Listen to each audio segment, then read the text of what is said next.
fight for it, or kiss it goodbye. It's make it or break it, try to survive. Don't ever say never, keep your dream alive. He's Blake. I'm Ronnie. All the good names are taken. Podcast Blake. We had to go early tonight or this afternoon because you're going where? I am going on vacation. So do we want to tell everybody that's watching where you're going, or you want to keep it a secret? No, I'm going to Branson, Missouri. So what is never been before, excited to go. So yeah, what's your question? I was going to say, what's the big thing you're looking for in Branson? Isn't that like the Reno of the Midwest, or is Reno the Las Vegas of Nevada? I heard it was the Jersey of the South. I've never been to Jersey, so I don't know what it's like. So I don't know how much interaction we'll have today, Blake. We were supposed to originally go at 5, but this is all my fault for anybody that's been put out by this, because I had to back it up 30 minutes. There was no intro. There was no FBI warning screen. Haven't had time to do any of that today. We've been familying it up, and I wouldn't change a minute of it. I'm just lucky we're able to get to this review, because if we hadn't have got to the Days of Thunder review today, Blake, the way I'm working it, it's got to go to the back of the line because we got all these scheduled for the next few weeks. That's right. I mean, if we back it up, then Star Wars won't be on May 4th. And what are we going to do? You tried to cancel this stream. Let's just be honest with our guests out there. You tried to cancel 2 or 3 times today. I wouldn't let you. But, yeah. That is true. I did give Blake the standard Ronnie where I'm like, you just want to cancel this? You don't want to deal with it? Have you watched the movie? Because I haven't to get updated, but I can defend that. And he was like, no. He said, I've done all the research. I've got all the talking points. We're not canceling. And I was like, okay, I don't know when I'm gonna get home. And he's like, it doesn't matter. We're doing this. I've got to have something to listen to on the way to Missouri. You're flying Missouri first class, right, Blake? No, I'm driving 8.5 hours tomorrow. Actually, that's why we're doing the stream early, because I got to get to bed here in a couple of hours, because we're getting up at 1:30 a.m. to make that drive. Yeah, so you're going to bed at 8, 9, 10, 11, 12. So that's 6 hours of sleep. I would rather just stay up, but then you got to drive and you don't want to swerve off the road. Remember when we did the all-nighter from Mississippi to Chicago? I don't. I remember you did the all-nighter. I remember waking up and being at the house. Blake, I'm going to the chat early. Because when I was doing the designing, or whatever you call it, the background, and I was putting it in, Nick Push actually messaged us today and says, I think somebody left a super chat in y'all's chat already. And I was like, no. That was early this morning. That's not a super chat. That's Jet Vanian, and he's become, Blake, the first ever member of our YouTube channel that we were going to talk about tonight. We are now offering memberships for anybody that wants to pay us money for this content. You get extra stuff, and we could go through it tonight. Badges, what's those things? Emojis. Jed, if you're in the chat, you better be hammering those emojis. I want to see what they look like. How do you say his last name, Ronnie? That's Vanian, like Vanny, or Vanian, like a van. Oh, okay. I'm just going to call him Jet. Jet is awesome. Jet, thank you. Jet becomes the first ever person to be a Grumpy Goat member. Thank you, JLC. A Grumpy Goat member of our show. And what better way to celebrate than this?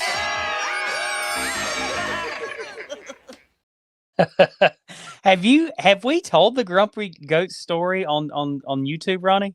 Hold on before we tell any kind of story, gentlemen. Because, I was pumped about Jet, and I want to spend just a few more seconds telling Jet, thank you.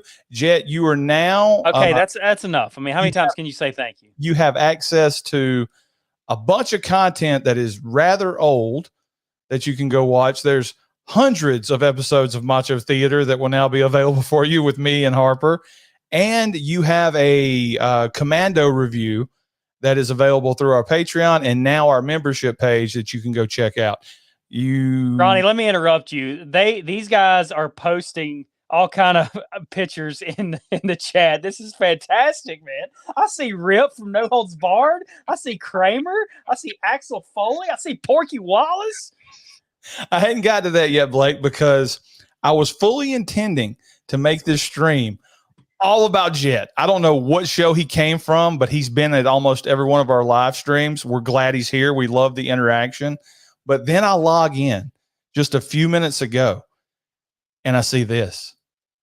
Oh, Michael, damn it. Let's go. Michael, damn it, becomes the second member of the All the Good Names Are Taken membership club. He is now a grumpy goat with access to all that stuff I said before and all these emojis you say are flying through.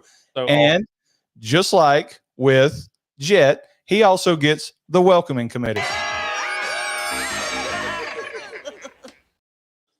Oh, do that again. That was pretty awesome. Do that again. All right. So thank you guys for donating, and can't thank you guys enough. Let's check out the chat. so cool, man. That's so cool. I thought it was Stroker Ace tonight. Stroker Ace is a great movie. Terry Bradshaw at the very beginning saying, I can't see S as he's going through there. Stroker Ace is great. Is that Stroker Ace or is that Cannonball Run I'm thinking about? I think you're thinking of Cannonball Run.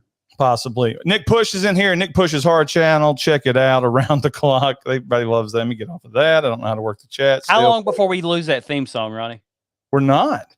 Oh, okay. Jet says, have they done DC Cab? We have not done DC Cab. I'm pretty sure Blake has never seen DC Cab, but we'll make sure that DC Cab gets put in. So there you go. You made me watch the scene with Mr. T a lot where he says, or a hooker says, I'm trying to make bread. And he goes, go work at a bakery. Blake, I'm about to get angry. Why? I'll tell you in a second. Okay, so see, Blake, you get to see the actual emojis. All I see on this StreamYard stuff is it says Axel. No, that's what it says on StreamYard. I got another link. I got another tab open with YouTube, and you see the pictures in the chat. Okay, so man, It's really cool. You worked hard on this. I'm proud of you, Ronnie. Yeah, it took a lot to drag a picture over. Maverick's in the house. Y'all check out Maverick Media. Mav's the man. He's been putting out some really good shorts here lately. Hey, I asked Maverick a question, and I was hoping he would make a video about it, Ronnie. I'm going to ask you real quick. Going back, I know we don't want to do hard. Hello, King Gord. I haven't had this guy in here yet, Blake. I just wanted to say welcome to the stream. That's a really cool name. King Gore? Yeah, like Eeyore, except King Gore. That sounds like an 80s wrestling name, don't it? And now it's time for me to get angry. Are you ready for this? Sure. The Slaughtered Lamb movie podcast, Darren and Frank are now Grumpy Goat channel members. Why? And the reason I say why is they're already Patreon members. It's the same thing. But thank you guys. That's awesome, guys. Thank you for the support. Thank you for the charity. I mean, the support. Thank you for being members. Huge supporters of ours, Blake, from the beginning. And I'm pretty sure that we started a stream that Darren could see before 1 o'clock in the morning, which is why he's here. So thank you, Darren. Thank you, Frank. Slaughtered Lamb Movie Podcast. You guys check it out. I think everybody checks it out anyway. And even though those guys are sophisticated, they still get the welcome.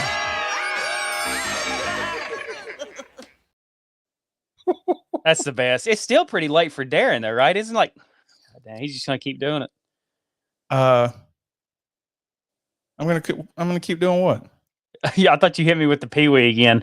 No. It's like 9:30 for Darren, something like that, 10 o'clock at night. Okay, hold on. Darren is 6 hours ahead of us, roughly. Do the math real quick, Ronnie. Hurry. 11:40. 11:40-ish. That's still pretty late, Darren. It's time to put the jammies on, brother. Oh, he's got the jammies on. You know You think Darren has the hole in the crotch, the little hole down there? I don't know. I just knocked my earbuds out. I went to earbuds tonight, and if I move around, they fall out. So Darren does seem like a onesie guy. He's definitely a onesie guy. I think they instituted that during COVID, is everybody had to wear onesie pajamas to try to stop the spread over there. So Jesus Christ, Ronnie, look what just came in. What is going on here? Hold on. We'll get to that in just a second. Nick Push's Hard Channel. You guys are paying for pink eye antibiotics. And look at this. You get a celebrity in like Darren, and everybody goes nuts. Like Jet Vanian here. Good Lord. What is going on? Michael, What is going on? Damn it, Michael. What is he? Jesus, Ronnie, just take the money and don't complain. A $20, Blake, a $20 super chat. I don't even know what to say to that. I don't know what to say to that. I really don't. Jesus Christ, $20? Michael, thank you. Michael must be like independently wealthy. Yeah, apparently. Blake, you're the one that's better at talking here. What do we say after somebody's donated that much money? Michael, thank you. Michael, you at least should have asked like a question or something right there instead of just yelling at me. Jesus, just take the money and don't complain. Here's the deal that everybody that watches this channel is going to figure out. And I think I sort of like shocked Darren and Frank whenever I told them, guys, y'all been promoting this. Y'all been super nice. And they're like, we haven't been nice. We've been a regular person. So anytime people like do things out of generosity, I take it as charity and I get offended by it. We really don't know how to handle that. We talked about that on the phone today. Is we don't know how to handle people being nice to us, Ronnie. I mean, we get offended and we're ready to fight. See, this makes me feel worse because this is what I actually think. I'm actually on welfare, to be honest. LOL. So thank you, Michael. Thank you for the donation. And thanks, man. Thanks a lot. Gee whiz. All right, Blake. The best, man. He's the best. Good night, Irene. Okay, so anything else before we get into Days of Thunder, Blake? No, I mean, you asked me about Branson, Missouri. I'm excited. It's my first time to go. You know, we're going to hit a couple of theme parks. We're going to go to Dixie Stampede. Are you going to be sending any content for the channel back? Like any interviews with celebrities, like Burt Reynolds or somebody? Good Lord. What is it now, Ronnie? Put this towards fiber internet or a decent doorstop. Thanks for finally putting on a stream that I can watch live. Good luck with the stink eye. $9.99 in pounds. That's great. What is that, like $2 American? It's $2 American. Thanks, Darren. You're the best, man. You're the best. Send us a picture of you in your onesie. All right, put this towards fiber internet. So, do we have bad internet tonight, Darren? Do we have like a bad connection? What's going on? Or a decent doorstop? What's he talking about? Doorstop. Have we talked about you leaving the door open for the internet? For the internet to be better? Was that on a live stream? I thought that was a personal chat. It might have been. I don't know. I don't know what this means though. If my internet's messing up, let me know, because I took Darren's advice. He said, why don't you just plug it into the router? So I brought the router to the back room and I hard plugged it in. So I'm not counting on Wi-Fi tonight. The internet's fine, man. It's either something with the Wi-Fi, you say nothing, something with the Wi-Fi or something with this old MacBook. I mean, I don't know, but thank you, Darren. Please stop donating money. It's no. Whew. I feel really uncomfortable. Well, I think Darren's doing this because me and him had a private conversation and I told him how uncomfortable it is when people don't, we got our first super chats the other night out of Michael and Nick and Bud and Mav. And I was like, it was like really uncomfortable. I'd love to do something. I'd do something for them, I know some channels have like videos and stuff they play and things like that. And all I have right now is a stupid air horn because I really didn't expect anything tonight. So I guess you should be, always prepared. He says the Wi-Fi is fine. So we're good. We're doing good. We got to get back in the t-shirt business, Ronnie.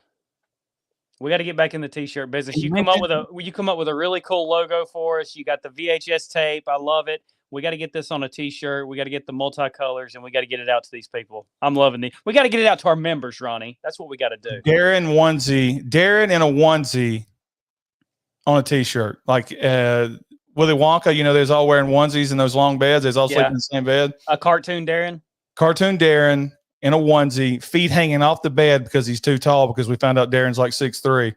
Darren is massive. That's right. Is there a P spot on the front of the onesie? No, we're not going to be. It's going to be like the old school Old West. It's going to be like one of those you can unbutton and flap down in the front and flap down in the back. So he's getting chased away. It may flap down and his ass flies out. He's got the square button for the ass. Yeah.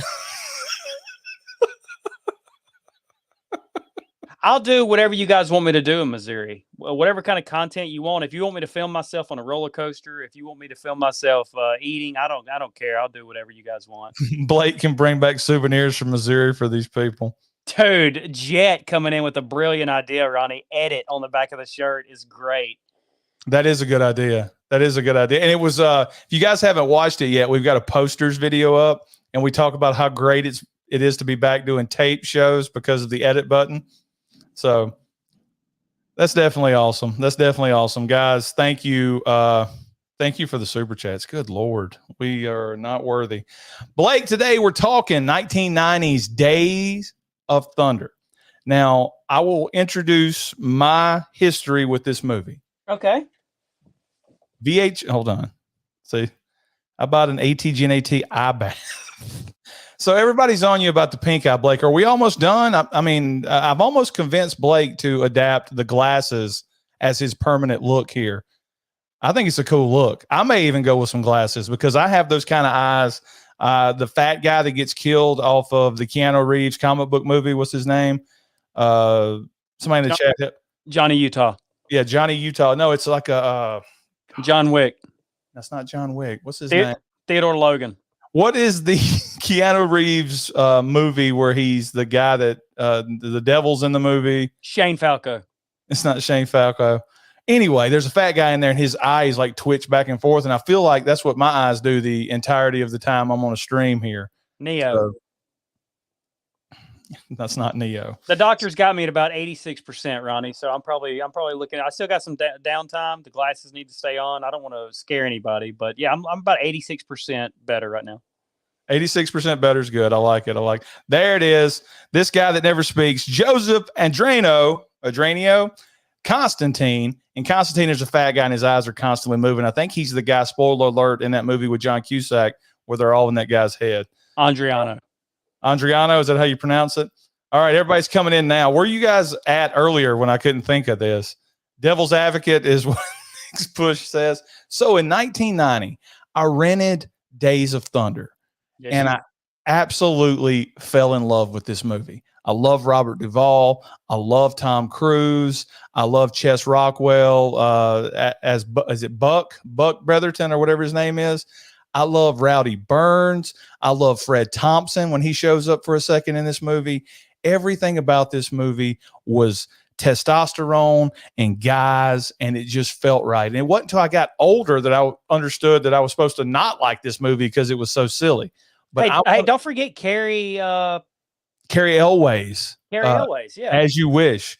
He was awesome in this movie. There's not a bad character. The closest thing to a bad character, you're going to start laughing, in this movie. It's a woman. Nicole Kidman. She's horrible. Stop the car, Cole. Stop the car. Let me out of the car.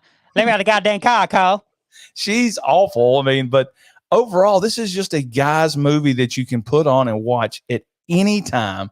And it's just absolutely a fun movie. So I'm not here to trash on the movie. I'm not here to hit plot points that don't make sense. I'm here to celebrate Days of Thunder. And if you guys have anything in the chat that you want to hear our opinions on, or problems or things you love in the movie, put it in the chat and we'll talk about it as we go through this. All right. So Blake, tell me your history with Days of Thunder, and then we'll get into talking about it. Well, I mean, of course, you being the older brother, you introduced me to this movie. And I know it's just blasphemy to think that two guys from the South, like you and I, we don't like racing. Like, we've never been into NASCAR.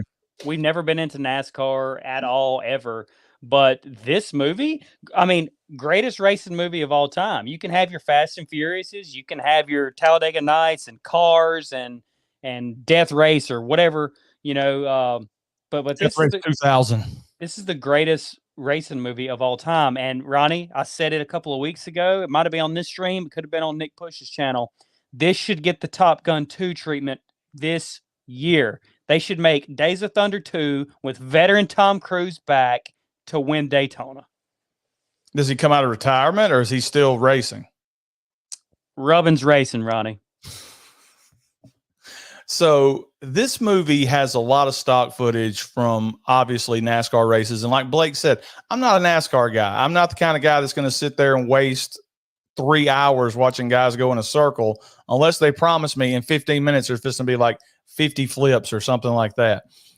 But They say attending a race in person, Ronnie, is that's where it's at. Like you watch it on TV, you're like, but being there, getting drunk all day, women everywhere, rednecks everywhere, the loud noises, the speed of the cars. They said it's one of the best experiences you'll ever have. And it is on my bucket list. I was really close to going to a race in Homestead, Florida when I used to work in the oil field. And the job ended about 2 days before the race. So I came home. who won? The race? Yeah. I think Rowdy Burns took that one home. Let's talk about Rowdy Burns. So he's supposed to be the Dale Earnhardt of this movie. He is the. That's not true. Dale Earnhardt's in this movie. Really? Yeah. But the movie, I mean, the characters is based off of Dale Earnhardt. You got the black car.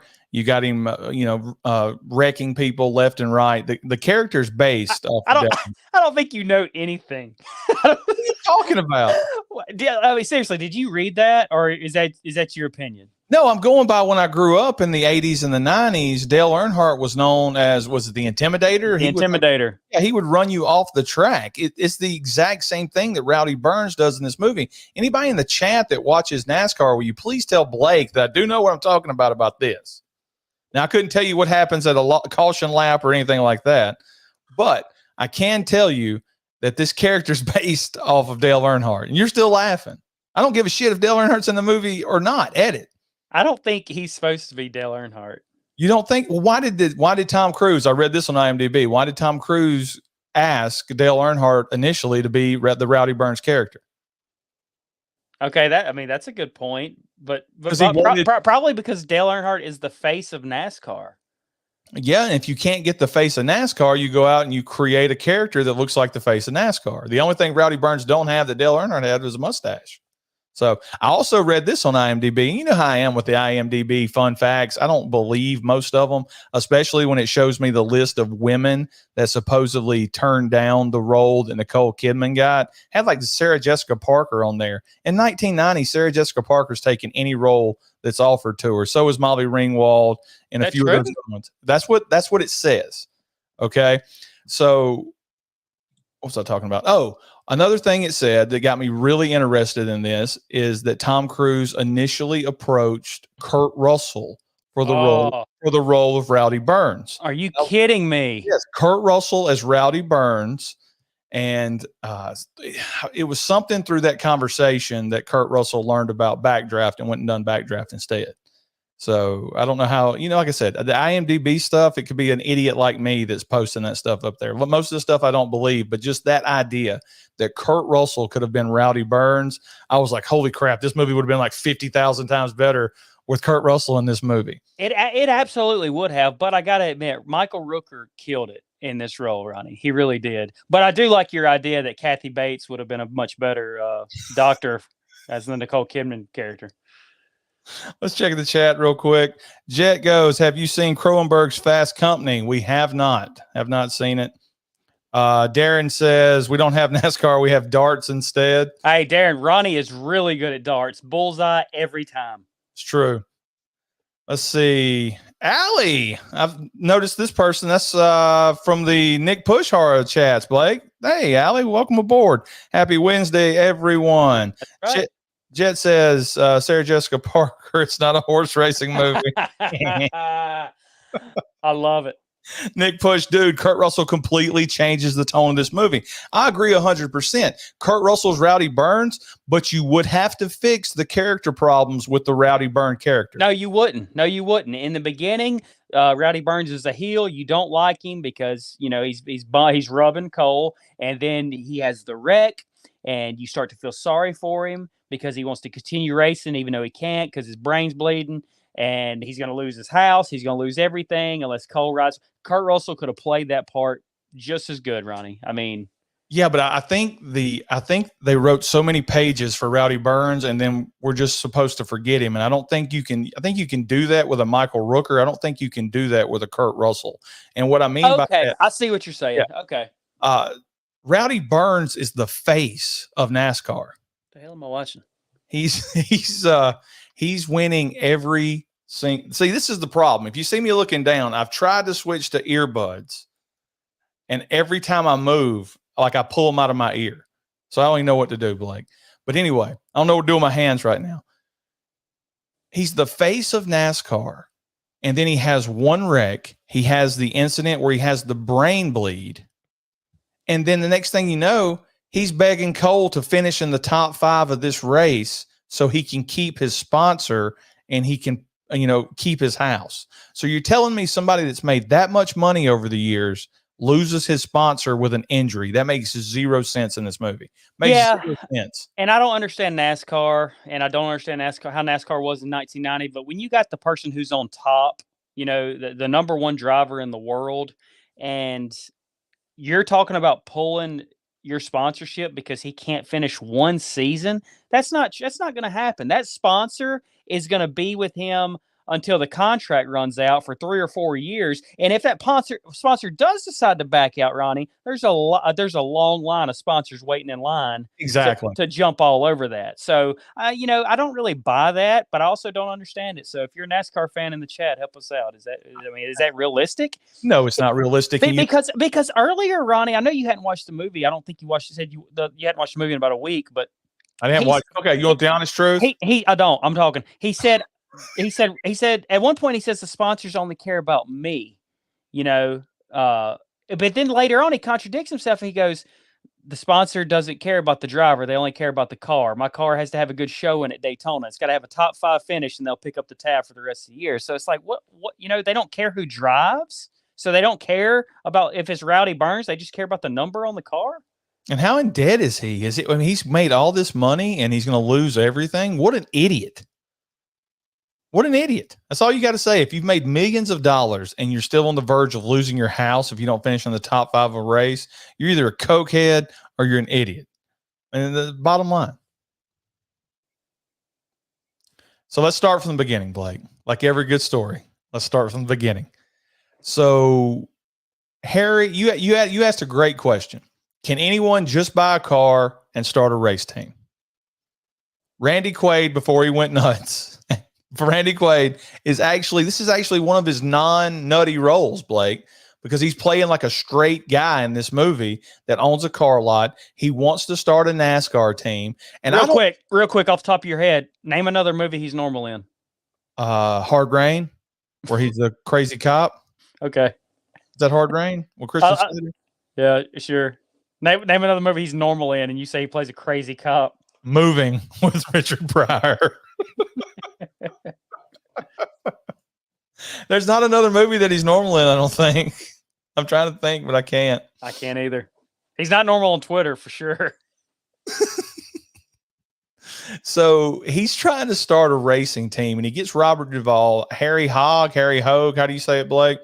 He's got Hogg. Hogg is good. Harry Hogue.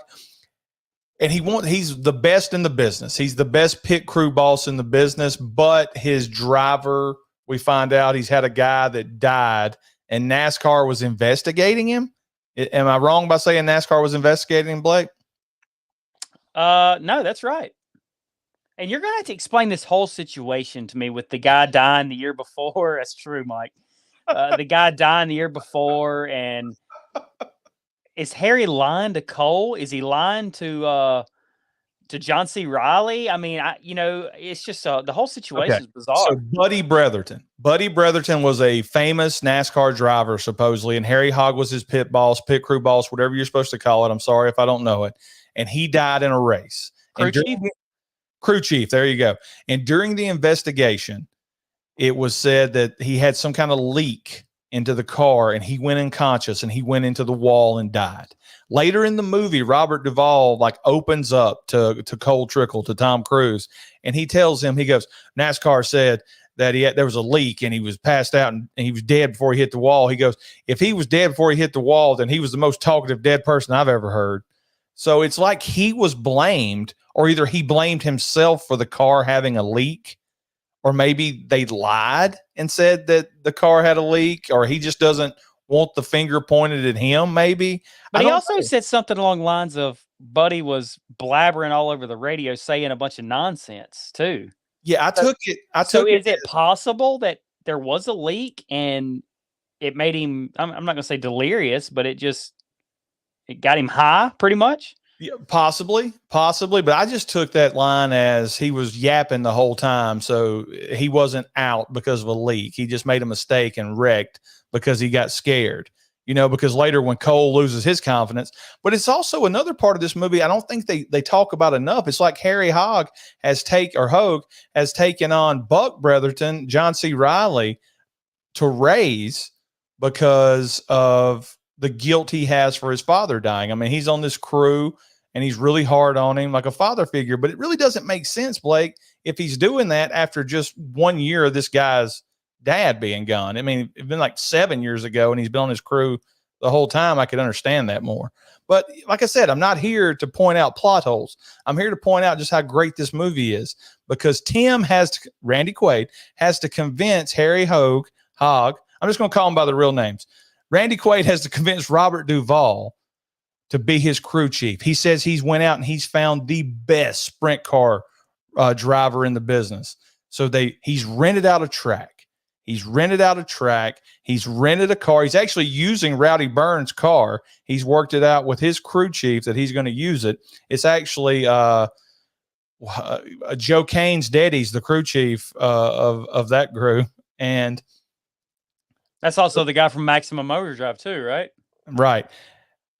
Guys in the chat, is Tom Cruise, is Cole Trickle riding up on his Harley Davidson the coolest intro of a character in movie history? Well, what do you think about some criticism I've heard that this is almost a complete Top Gun ripoff, Ronnie?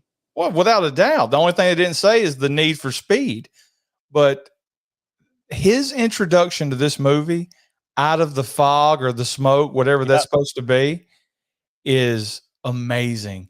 The hair, the face. Now he needed help getting off the Harley because he's so short, but it's just a great introduction of a character, and him riding up. That's enough to take my back in the day $6. Just take it because this movie's great, and he's a prick too. So I mean, on top of it, he comes off as a cocky, selfish guy, and you learn later on in the movie the reason he's that way is because he doesn't know anything. So he just acts like he knows everything. Yeah, he doesn't know the ins and outs of the car. He doesn't know anything mechanical. All he knows how to do is drive. And as far as his character being cocky, I mean, you want that in your athlete, right?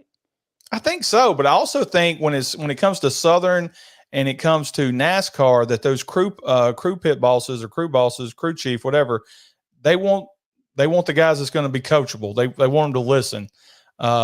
You got to do this, you got to do that, because we got to build the car centered around you. But here's the great thing. He jumps in Rowdy Burns' car and he beats Rowdy's time. He puts a time up that's better than Rowdy's and would have set the pole position for Daytona the year before. Yeah. His first time in a stock car, because what's great about this is he's like, you ever driven a stock car before? Robert Duvall goes, you ever driven a stock car before? And Tom Cruise is like, no, but I've seen it done on TV. He goes, you've seen it done on TV? He goes, ESPN, they have great coverage. Yeah. And then Robert Duvall's like, I'm out of here. I'm not letting this guy. He's going to put it in the wall. And Tom Cruise walks up to him and goes, let me drive. I won't embarrass you. Let me drive. Well, we also get a cool scene of Rowdy walking by him. It's like, you put one scratch on it and I'll tear your ass apart. And then to prove how cocky he is, he goes and sits on Cole's motorcycle. He does go sit on Cole's motorcycle. I forgot about that part. So now we have Randy Quaid, who knows he's got somebody that can compete in these races. Robert Duvall is trying to teach him how to drive, and they're at odds through these first few races because he keeps crashing and tearing stuff up. So what we have, Blake, is we have the song montage that we normally have with Cole Trickle constantly wrecking and Robert Duvall going, I mean, what the hell? So that's also a great part of this movie is Hans Zimmer's music. This right here was not Hans Zimmer, but Hans Zimmer's music is great in this. But I was just talking about the montages of the racing scenes, especially that first one, because there's one part where he's running and Cole Trickle's like, I got to pit. And Robert Duvall's like, can't pit right now. And he goes, what do you mean I got to pit? And he goes, we're eating ice cream. And as he goes by, he like holds the ice cream up to him. So Now, if you want to come in and get one, you can, but I think NASCAR frowned on driver stop and eat ice cream. You're having a hard enough time keeping that damn thing on the track as it is. So that's the actual moment where those two become interconnected, because Cole's like, screw this. And, he comes into the pit and they start fighting each other. And it just shows Randy Quaid out there going. So Randy Quaid gets them all into a room, and the greatest dress down I've ever heard in my life. He goes, guys, I'm out there. I'm kissing babies. I'm holding hands. I'm trying to get we really blew it tonight. We had sponsors out there. And y'all look like a monkey effing a football out there. And he gathers up Robert Duvall, and he's like, Harry, I know you're great. You know you're great. But if the guy driving the car don't trust you, we ain't never going to win a damn race. So him and Tom Cruise actually have to get to know each other a little bit. And he's like, look, if the car's running loose, let me tell me if it's running. You want me to tighten it up here, loosen it up there? And he goes, I can't do that. He goes, what do you mean you can't do that? He goes, because I don't know anything about cars, okay? He's like, well, you ain't got to know about car. He goes, a lot of drivers don't know about cars. He goes, no, I don't know anything you just said. I don't know what tighten it up means or loosen it up means. I don't know. I don't know anything under the hood. Duvall's like, how could this be? And he goes, look, Harry, they wanted somebody to drive. I got into a car and I could drive. And that's all. I mean, don't ask me how. I can just drive a race car. I don't know anything about it. And then I think it hits Robert Duvall at that point. He's like, well, okay, I can work with this. I can just teach this guy everything he needs to know about a car as we go. So that's when he becomes like Cole Trickle, awesome race car driver. And he's doing better and better in these races. And it's always him and Rowdy Burns, with Rowdy Burns wrecking him. And they're 1-2, I believe, Blake. You watched it. I haven't watched it in 8 years. But Harry lies to him and goes, I put an extra special set of tires on there. They're going to hold if you go high. And he goes high. He goes high, right?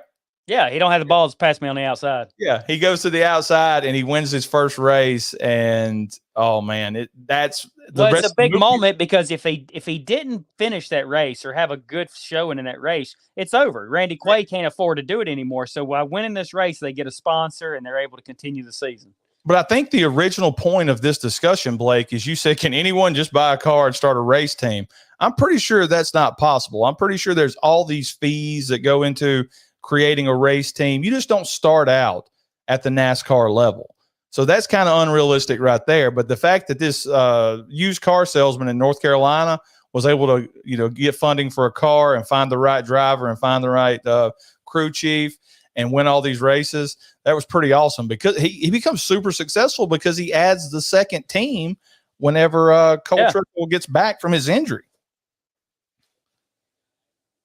The next thing you said is, how many races do you lose before you're kicked out? I think it's a situation, Blake, where you just go until you are out of money. All right. As long as you can afford to keep entering these races and paying everybody and you have a sponsor, I think you get to keep being in these races. I could be wrong. Tell me in the chat if I'm wrong. I wonder if you have to pay per race, Ronnie. Like, you have to register, like entering a team into a tournament, like a travel tournament or something where you got to pay a fee. I wonder if you have to pay per race. Without a doubt, Blake, I think there's going to be an entry fee for every one of these races. That's the reason you have to get sponsors to pick up the bill for this money. So when you factor in that fee, plus your entire crew, plus your driver, I mean, you're looking at a lot of money and damage to the car. Every time you hit the wall and dent it, I mean, you got to fix that. And you got to have, how many spare tires do you need to race, Ronnie? We don't watch NASCAR. Do you need 20 tires? How many times do they change tires in a race? I think you're going to need way more than. 20 tires sound. Oh wow! Give me a second. How many carbonators do you need? 20 tires sounds. That would be 4. How many times do they pit in a race? Blake, you in front of a computer? You got to have $35,000 worth of gas nowadays, right? I don't know. I got all flustered right there. My computer said the power was running out, and I was trying to find my power cord. Power's running out. No, I've just done so much of crap on this table right here that I can't keep it all situated. So after they win their first race, Blake, the cops pull them over. And you asked a great question. Is the lady cop a hooker because she is checking him out and she grabs his crotch? I'm looking for this weapon. She found it.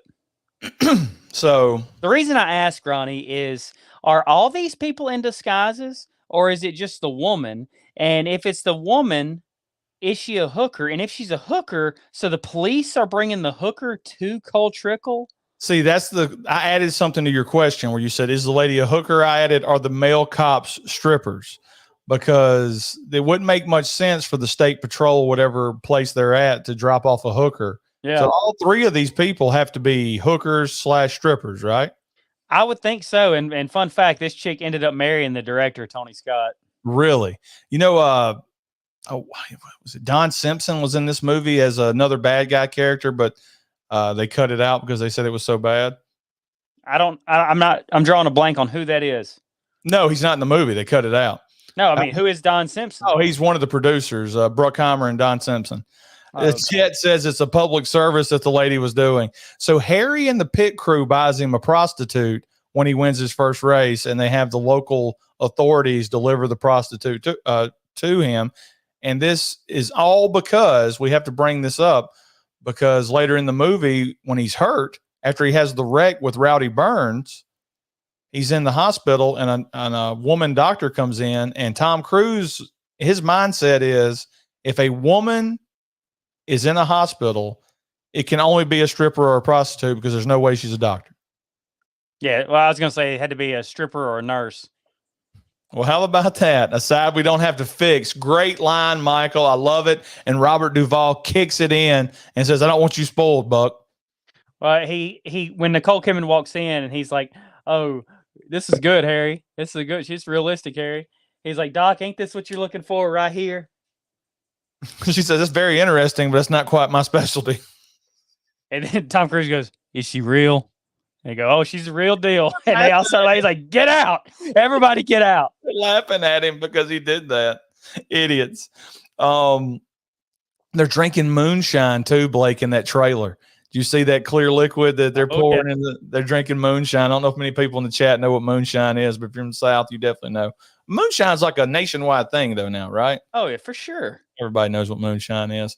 So Rowdy Burns and Cole Trickle become friends, Blake? This is after the wreck. Is it after the wreck or before the wreck? Because I thought it would have to be after the wreck. You're absolutely right. It's after the wreck. They hate each other. They have the wreck. Both of them get hurt. And that's when we're introduced to Fred Thompson, who tells them, if you so much as trade paint again, we're going to take apart your cars and make you sit there for 40 laps before we put them back together.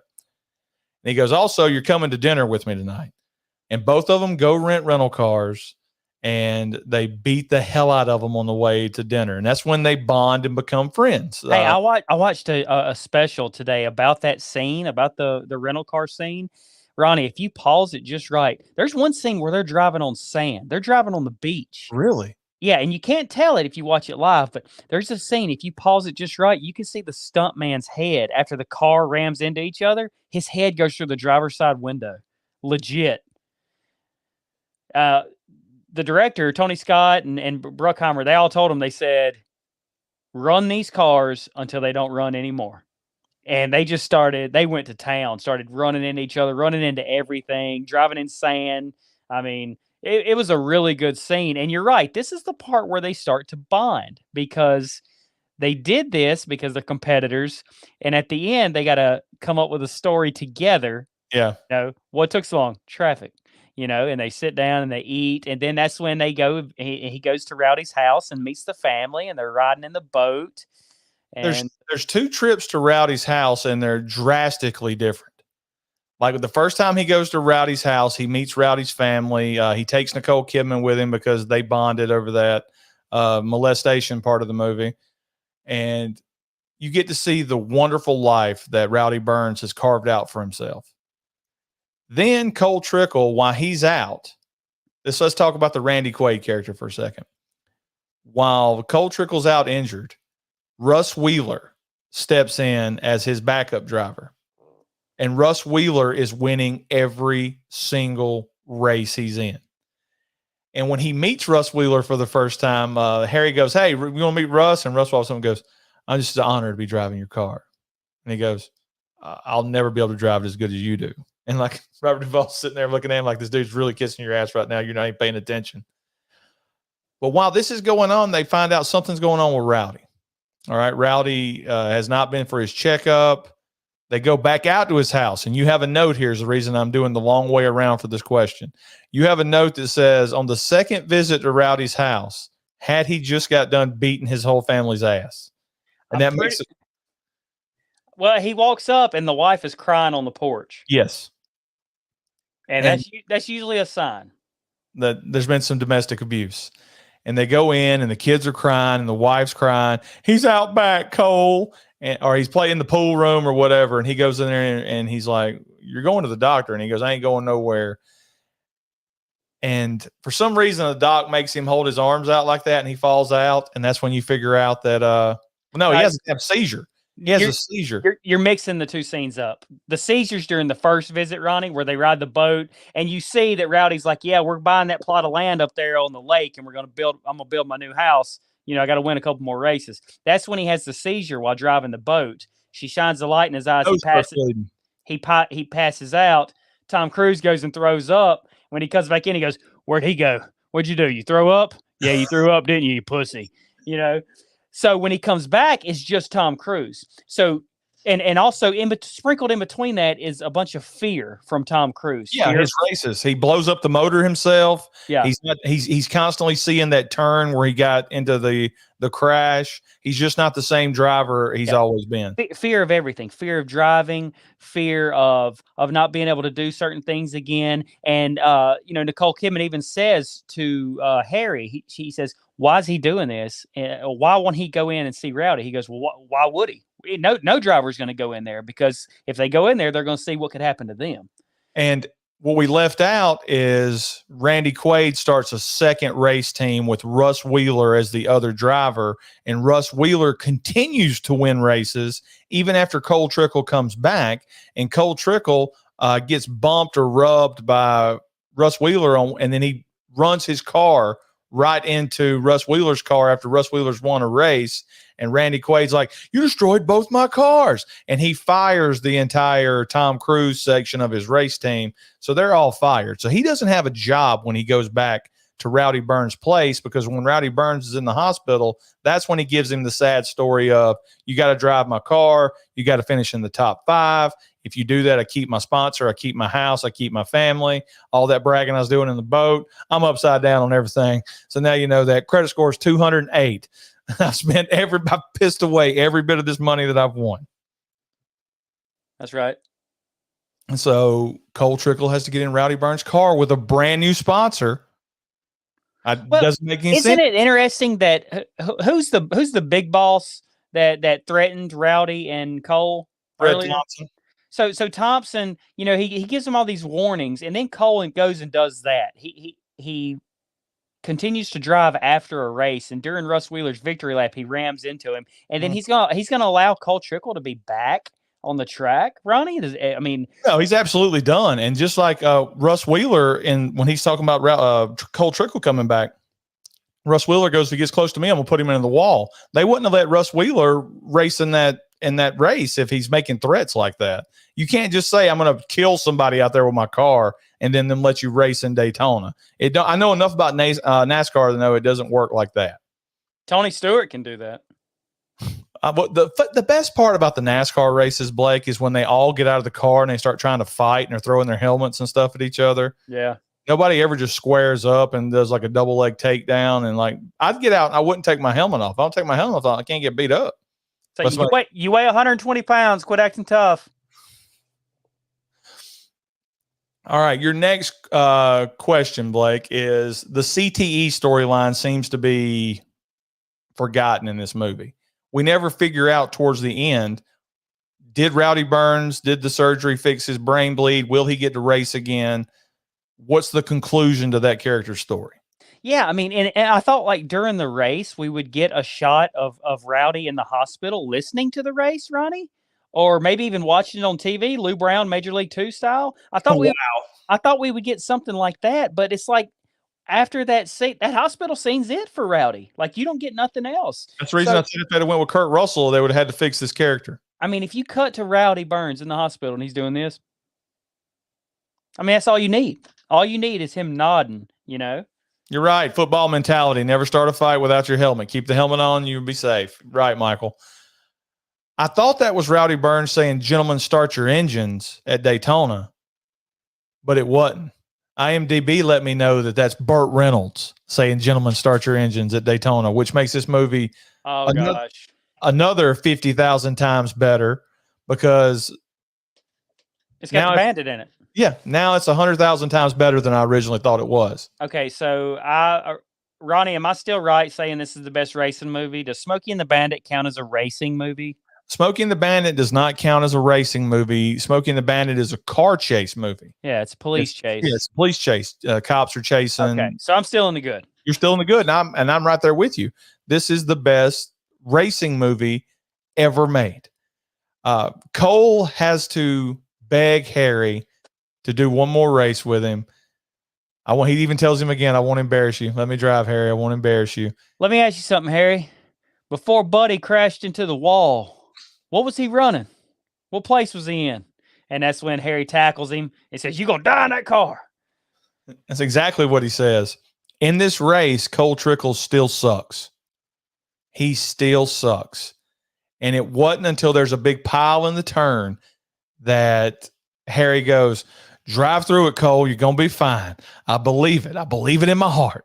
And he drives through and he sees the scene that, happened when he wrecked. But on this one, he's right through the smoke. And like you get a little woo. And then he's over that mental block of being able to drive a NASCAR now. And he makes, I think he'd been lapped 17 times in this race already. He makes an incredible comeback, Blake. Of course. He makes an incredible comeback to the point where he is right on Russ Wheeler's bumper for the rest of the movie. All right, let's see. Jet says that Burt Reynolds being in it makes it a classic. 100% agree with you, Jet. You're a good man. I knew I always loved you. King of Sanity, fast cars. What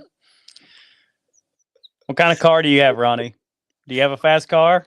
I don't have a fast car. I have a Volvo.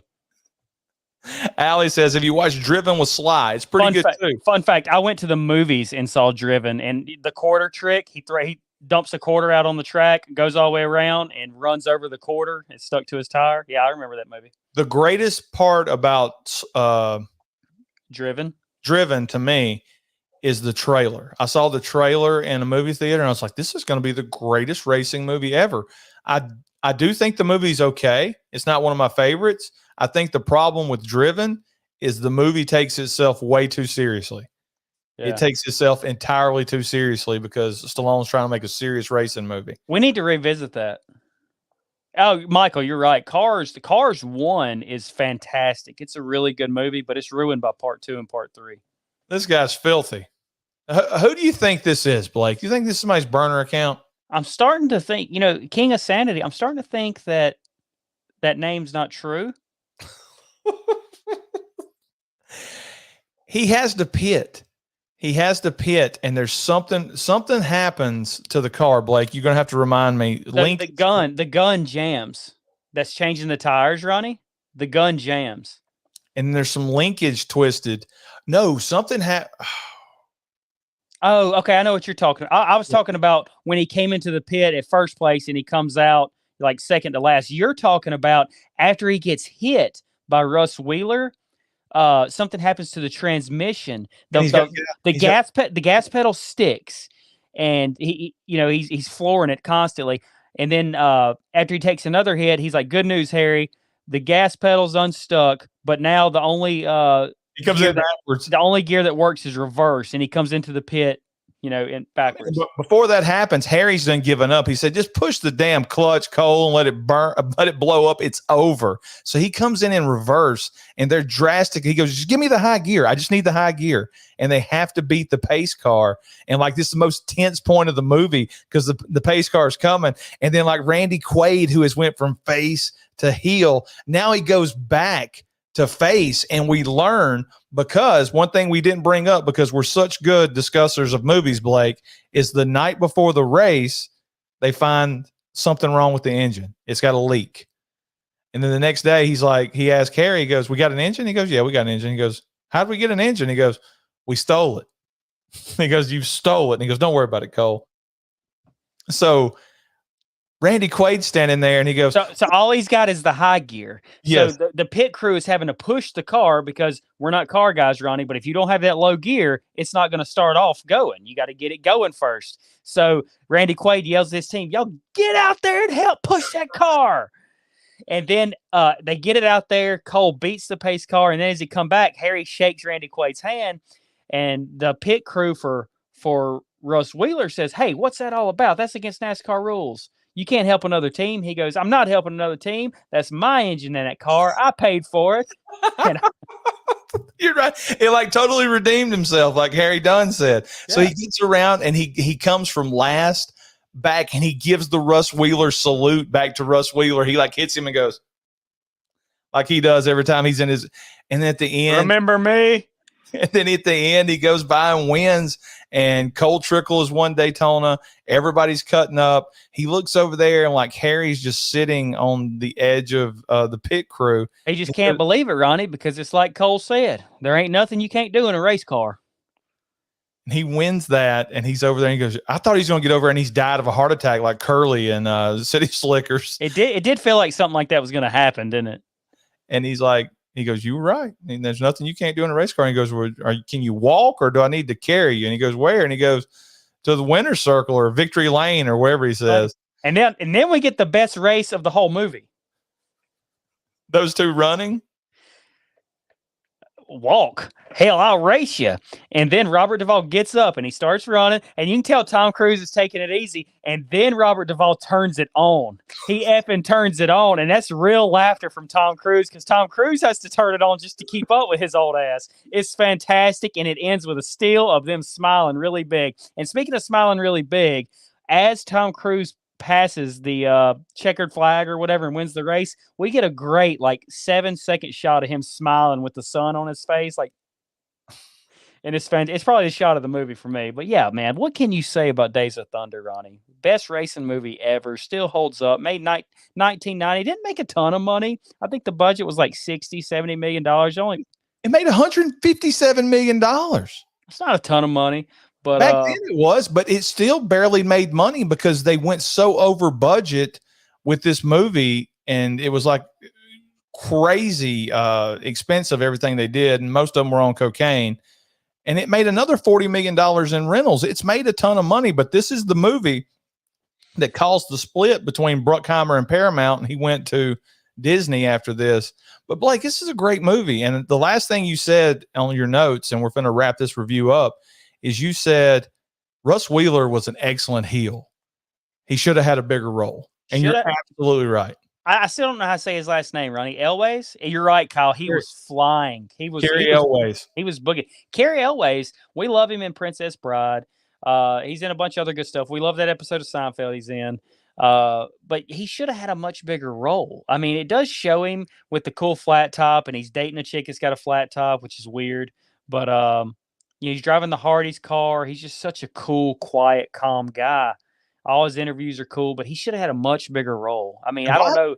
Why hadn't another race team picked him up? I mean, he just came out of nowhere. Think about how good of a talent. How can a race team pick him up? He's employed to Randy Quaid, Ronnie. No, what I'm saying is he comes in as a backup driver for Randy Quaid. You can make the same argument for Cole Trickle.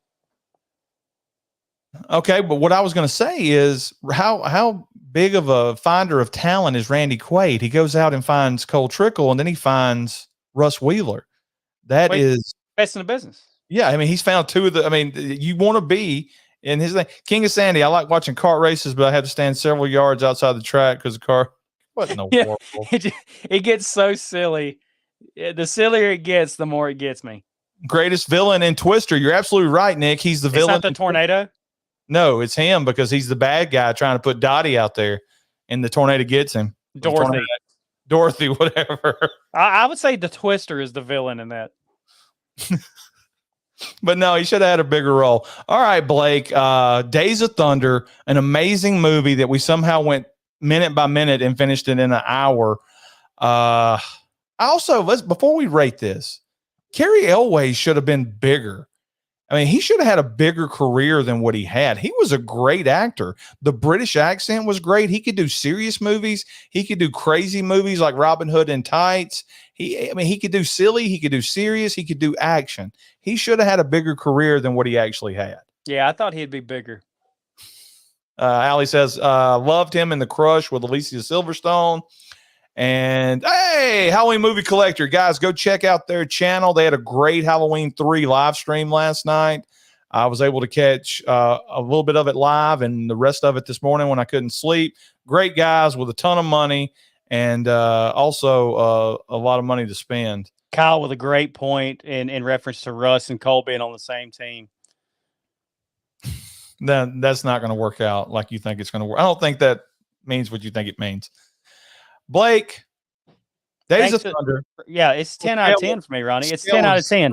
0 to Bud. What are you doing? This is an absolute bud. This is a bud out of bud, baby. This is on the same level as Rad. I love this movie. It holds up, and I'm being dead serious, Ronnie. I want a Days of Thunder Part 2. I want to speak it into existence. 9.2 out of 10 for me, or 9.2 out of Bud for me. How can it be 9.2 if it's the greatest racing movie of all time? Because Up that score. I'm not upping the score because the rating is just not for a specific type of movie. Yeah, genre of movie. This is for every movie. You heard that Kurt Russell could have been Rowdy Burns, and you lowered the score, didn't you? I absolutely lowered the score from like 9.8 to 9.2 because Kurt Russell's the man. Everybody knows that I know Kurt Russell's the man. But yes, Blake, I am on board with your Days of Thunder remake. Call it Cole Trickle, call it Daytona, call it whatever you want to call it. But I would be all in, plus a few other people, for a Days of Thunder sequel, just like Top Gun 2. All right, Ronnie, thank everybody in the chat because I got to get to bed. All right, so first, we're going to go back through Blake, and we're going to thank Kyle. I mean, not Kyle. I'm looking at Kyle right now. Well, thank Kyle. We're going to thank you, Kyle, for being here. We're going to thank Jet, and we're going to thank Michael, and we're going to thank Darren, the first 3 members of our membership club. And if anybody here wants to join our membership, you don't have to. $1.99, and you get access to everything early and a ton of old stuff and a ton of things that me and Blake are recording right now just for the membership crew. If you want to see us talk about the Blockbuster employee training, it will be membership only, so go check it out. We really appreciate it. Then I want to thank Darren and I want to thank Michael for their generous super chats. Holy crap, guys. I don't know what to say. What do you say? There's nothing to say. It's just a really weird situation. But if you guys want to keep giving us money, I'm not going to say no. Thank you guys so much. Thanks, Jet. I will. Let's see. I'll try to keep you guys posted. I'll send Ronnie some videos. If he thinks they're good enough to air, then there you go. Okay, so Michael said he didn't think that Cary Elwes was good in Saw, but he did like the movie, and Nick Push is agreeing with him right there. Allie says, great review, guys. Such a good movie. Think I'll go watch it tonight. Go watch it, Allie. What's on that shirt on that hat right there, Blake, on her things? Does that say bras? What's that say? Stars. Stars? Is it backwards or is it brats? Brats? If Allie's going to be in here, I got to tighten the shirt. Have a great trip. Thanks, Jet. I'm going to give this guy one more. Give him one more. I like this guy. As long as he keeps it like semi-clean, I love it. He keeps washing his junk in his bird bath. I think that's Does anybody have a bird bath anymore? Our mama used to have one. That's what I'm saying. Always shit the bed when he had the Black Christmas remake. I haven't seen the Black Christmas remake, so I don't know. I think that Black Christmas remake was around 2007-ish, maybe. He was dead in the water way before that anyway. He should have had this guy should have been doing supporting roles for like the last 30 years. Dallas Stars hockey. We're way off. Samsonite, Blake. Oh, it says stars. So it's a reverse image. It's spelled back. I thought it was something like that. Yeah, she's a big Dallas Stars girl, Ronnie. I know we're not hockey people down here in the South, but I'm just honored that she's in our live stream for the first time, but I guess it's because none of the Nick Push crew are going right now. I think Nick Push brought her over. Nick Is that Push, what it is? yeah, too. It might be Nick Push. He may be working 2 accounts. Well, there you go. I think that's the Birdbath account because I don't have a fancy talk cap. There you go. Let's see. He says it's not bad. Blumhouse did a remake in 2009. I know what he's talking about, Ronnie. Yeah, I know what he's talking. I hadn't seen it, but I saw the cover for it, and it looks horrible. I love when other horror experts talk to us like we're horror experts, and they don't understand that we've only seen like 12 movies combined between the both of us. That's right. But we do love horror. Guys, thank you to everybody for coming out. Thank you for all the super chats. Thank you for the memberships. We will be back next Wednesday, Blake? Yes, we're back next Wednesday. Do you know the movie or do I have to look it up real quick? You might want to look that up, brother, because I won't be back till Monday afternoon, and then I'll have to watch. Don't let you forget what. Talk over me. Go. No, go ahead. I'm just saying, whatever movie we got next Wednesday, I'm not gonna be able to watch it till Tuesday.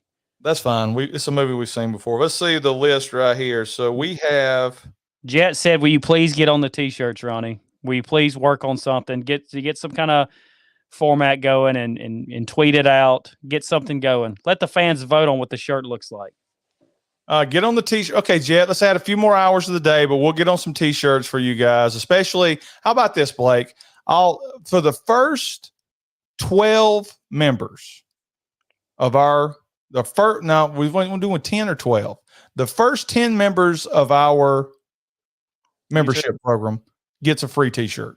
I'm not saying you're getting them next week, Jet. I'm not saying you're getting them in a month from now, but the first 10 members, if you still have a membership, I'll write it down.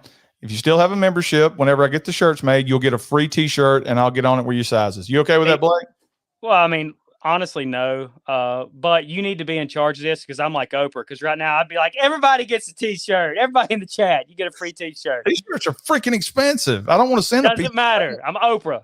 I don't want to send a piece of crap to them. So, Blake, you'll definitely be okay next Wednesday because next week, March the 22nd, Blake, we will sit down live, to talk one of the greatest movies ever made, Mac and Me. I can't wait. I've never seen E.T., but I've seen Mac and Me 100 times. We will spend an hour on that Asian guy in McDonald's.